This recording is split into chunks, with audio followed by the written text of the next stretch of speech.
അസ്സലാമലൈക്കും. അച്ചൂസ് ടൈമിൻ്റെ പുതിയൊരു വീഡിയോയിലേക്ക് എല്ലാവർക്കും സ്വാഗതം. ഇന്ന് നമ്മൾ വളരെ പെട്ടെന്ന് തയ്യാറാക്കി എടുക്കാൻ പറ്റിയിട്ടുള്ള നല്ല സ്വീറ്റ് ആയിട്ടുള്ളൊരു റെസിപ്പി വീഡിയോ ആണ് കാണിക്കാൻ പോകുന്നത്. നമ്മുടെ വീട്ടിൽ സ്ഥിരം ഉണ്ടാവുന്ന ഇൻഗ്രീഡിയൻസ് വെച്ചിട്ട് പെട്ടെന്ന് ഉണ്ടാക്കി എടുക്കാൻ പറ്റും. പിന്നെ നമുക്ക് വിരുന്നുകാരൊക്കെ വരികയാണെന്നുണ്ടെങ്കിലും കുട്ടികൾക്കൊക്കെ ഒരുപാട് ഇഷ്ടപ്പെടുന്നൊരു റെസിപ്പിയാണ്. അപ്പോൾ എങ്ങനെയാണ് ഇത് ഉണ്ടാക്കിയെടുക്കുന്നതെന്ന് കാണാം. അപ്പോൾ ഈ ഒരു റെസിപ്പി ഉണ്ടാക്കാനായിട്ട് ആദ്യം തന്നെ ഒരു പാനിലോട്ട് 1 ടേബിൾ സ്പൂണിൻ്റെ അടുത്ത് നെയ്യ് ഒഴിച്ച് കൊടുക്കുന്നുണ്ട്. നെയ്യ് ഒന്ന് മെൽട്ടായി വന്നതിന് ശേഷം ഇതിലോട്ട് അണ്ടിപ്പരിപ്പും മുന്തിരിയും ഇട്ടിട്ട് ഒന്നങ്ങ് വറുത്തെടുക്കുക. പിന്നെ ഈ ഒരു അണ്ടിപ്പരിപ്പിൻ്റെ മുന്തിരിയുടെയൊക്കെ അളവ് ഓരോരുത്തരുടെ ഇഷ്ടത്തിനനുസരിച്ചിട്ട് കൂട്ടുകയും കുറക്കുകയൊക്കെ ചെയ്യാം. ഇനി ഇത് ഗോൾഡൻ ബ്രൗൺ കളറിൽ ഫ്രൈ ചെയ്തെടുക്കുക. പിന്നെ നമ്മുടെ വീഡിയോസ് ആദ്യമായിട്ടാണ് കാണുന്നതെങ്കിൽ അച്ചൂസ് ടൈം എന്ന ചാനൽ സബ്സ്ക്രൈബ് ചെയ്യാൻ മറക്കരുത്. പിന്നെ പുതിയ വീഡിയോസിൻ്റെ നോട്ടിഫിക്കേഷൻ പെട്ടെന്ന് കിട്ടാനായിട്ട് തൊട്ടടുത്തുള്ള ബെല്ലൈക്കൺ ഉണ്ടല്ലോ, അതൊന്ന് ഓളൊന്നും പ്രസ് ചെയ്ത് കൊടുക്കണേ. ഇനി നമ്മൾ ആ ഒരു അണ്ടിപ്പരിപ്പും മുന്തിരിയും വറുത്ത് കോരിയതിന് ശേഷം ആ ഒരു സെയിം നെയ്യിലോട്ട് തന്നെ ഒരു 2 മീഡിയം സൈസിലുള്ള നേന്ത്രപ്പഴം 4ആയിട്ട് കട്ട് ചെയ്തിട്ട് ഇട്ട് കൊടുക്കുന്നുണ്ട്. നമ്മൾ കായ്പോളക്കൊക്കെ കട്ട് ചെയ്തെടുക്കുകയും വറുക്കുകയൊക്കെ ചെയ്യുന്നില്ല, ആ ഒരു സെയിം പ്രോസസ്സ് തന്നെയാണ് ഇതിലും ചെയ്യുന്നത്. ഇനി ആ ഒരു ബാക്കി വന്നിട്ടുള്ള നെയ്യിലോട്ട് നമ്മൾ റവ ചേർത്ത് കൊടുക്കുക. 1 കപ്പ് റവ ഇട്ട് കൊടുക്കുന്നുണ്ട്.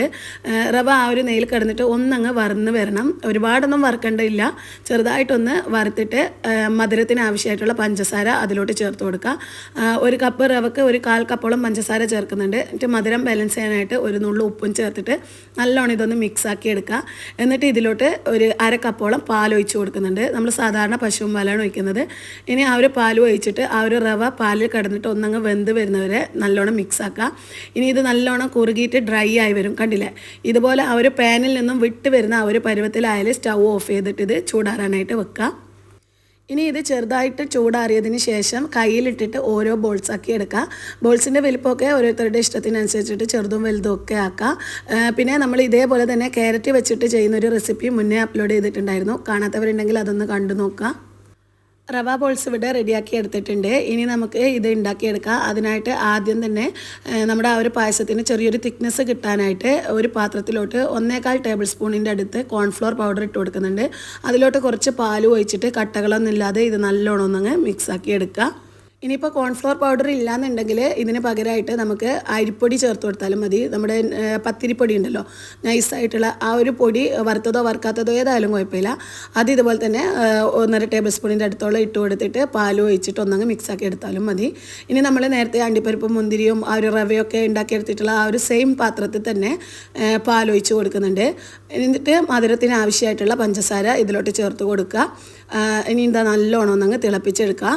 പാല് നല്ലോണം തിളവരുന്ന സമയത്ത് ഇതിലോട്ട് നമ്മൾ നേരത്തെ വറുത്ത് മാറ്റി വെച്ചിട്ടുള്ള ആ ഒരു അണ്ടിപ്പരിപ്പും മുന്തിരിയും പിന്നെ നേന്ത്രപ്പഴം വറുത്തതും ഒക്കെ ഉണ്ടല്ലോ, അതൊക്കെ ഇതിലോട്ട് പാല് നല്ലോണം തിളച്ച് വന്നാൽ ഇട്ട് കൊടുക്കുക. എന്നിട്ട് ഒന്നങ്ങ് മിക്സാക്കി എടുക്കുക. ഈ ഒരു സമയത്ത് മധുരം ആവശ്യമുണ്ടെങ്കിൽ ചേർത്ത് കൊടുക്കാവുന്നതാണ്. ഇനി ഇതെല്ലാം കൂടി മിക്സ് ചെയ്തതിന് ശേഷം ഇതിലോട്ട് നമുക്ക് ആ ഒരു റവ ബോൾസ് ഉണ്ടല്ലോ എടുത്തു വെച്ചിട്ടുള്ള ആ ഒരു റവ ബോൾസ് ഇതിലോട്ട് ചേർത്ത് കൊടുക്കുക. ഇത് നമ്മൾ ഏകദേശം നമ്മുടെ പിടിക്കറി ഉണ്ടല്ലോ, പിടിപ്പായസം എന്ന് പറയുന്ന ആ ഒരു പായസത്തിനെ പോലെയൊക്കെയാണ് ഏകദേശം ഇത് കാണുമ്പോഴും കഴിക്കുമ്പോഴും ഒക്കെ ഉണ്ടാവുക.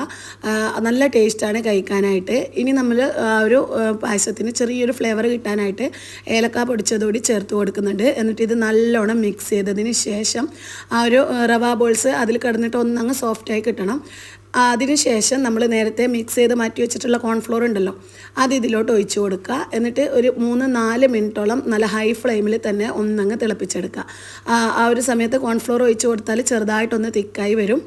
പിന്നെ നമ്മളിത് ചൂടാറിയതിന് ശേഷം ഒന്നുകൂടി ഒന്നങ്ങ് കുറുകി വരും. നമ്മൾ പിടിപ്പായസമൊക്കെ ഉണ്ടാക്കുന്നില്ലേ, അതുപോലെ തന്നെ അതിൽ അരിപ്പൊടി ഇടുന്നതിന് പകരം നമ്മളിപ്പോൾ കോൺഫ്ലോർ പൗഡർ ഇട്ട് കൊടുക്കുന്നു, അത്രയേ ഉള്ളൂ. അപ്പോൾ ഇനി ഇത് ചൂടോടുകൂടെയും ചൂടാറിയതിന് ശേഷവും നമുക്കിത് സെർവ് ചെയ്യാവുന്നതാണ്. നമുക്ക് പെട്ടെന്നൊക്കെ ഒരു മധുരം കഴിക്കണമെന്ന് ആഗ്രഹമുള്ള സമയത്തൊക്കെ വളരെ ഈസി ആയിട്ട് റവയൊക്കെ ഉണ്ടെങ്കിൽ ഉണ്ടാക്കിയെടുക്കാൻ പറ്റിയിട്ടുള്ളൊരു റെസിപ്പിയാണിത്. നമുക്ക് പിടിപ്പായസമൊക്കെ ഉണ്ടാക്കാൻ കുറേ ബുദ്ധിമുട്ടാണല്ലോ, ആ ഒരു പിടി ഉരുട്ടാനും കാര്യങ്ങളൊക്കെ. അപ്പോൾ അങ്ങനെയുള്ള സമയത്തൊക്കെ ഒരു ഗസ്റ്റൊക്കെ വരുന്നുണ്ടെന്നുണ്ടെങ്കിൽ ഉടനെ ഉണ്ടാക്കി കൊടുക്കാൻ പറ്റിയിട്ടുള്ളൊരു റെസിപ്പിയാണ്. ഗസ്റ്റിനെയൊക്കെ നമുക്ക് ഈ ഒരു റെസിപ്പി വെച്ചിട്ട് ഞെട്ടിക്കാനും പറ്റും. കാണാനും നല്ല ഭംഗിയാണ്, കുടിക്കാൻ അതിലേറെ ടേസ്റ്റുമാണ്. നമ്മളിത് ഒന്നങ്ങ് ഫ്രിഡ്ജിൽ വെച്ചിട്ട് സെറ്റാക്കി എടുക്കുകയാണെന്നുണ്ടെങ്കിൽ അത് നമുക്ക് ഡെസേർട്ടായിട്ടും ഉപയോഗിക്കാവുന്നതാണ്. ആ ഒരു കോൺഫ്ലോർ ചേർക്കുന്നത് കൊണ്ട് കുറേ സമയം വെക്കുമ്പോൾ കുറച്ചൊന്നങ്ങ് തിക്കായി കിട്ടും. നിങ്ങൾ ആദ്യമായിട്ടാണ് ഈ ഒരു റെസിപ്പി കാണുന്നതെന്നുണ്ടെങ്കിൽ മസ്റ്റ് ട്രൈ ആയിട്ടുള്ള ഒരു ഐറ്റമാണ്. തീർച്ചയായിട്ടും ഉണ്ടാക്കി നോക്കുക. കാണാനും നല്ല ഭംഗിയാണ്, കഴിക്കാൻ അതിലേറെ ടേസ്റ്റുമാണ്. അപ്പോൾ എന്തായാലും ഉണ്ടാക്കി നോക്കിയിട്ട് എന്നും പറയുന്നത് പോലെ വീഡിയോ എല്ലാവർക്കും ഒന്ന് ഷെയർ ചെയ്ത് കൊടുക്കുക. അപ്പോൾ ഇൻഷാ അല്ലാഹ് പുതിയൊരു വീഡിയോ ആയിട്ട് വീണ്ടും വരുന്നത് വരെ എല്ലാവർക്കും അസ്സലാമു അലൈക്കും.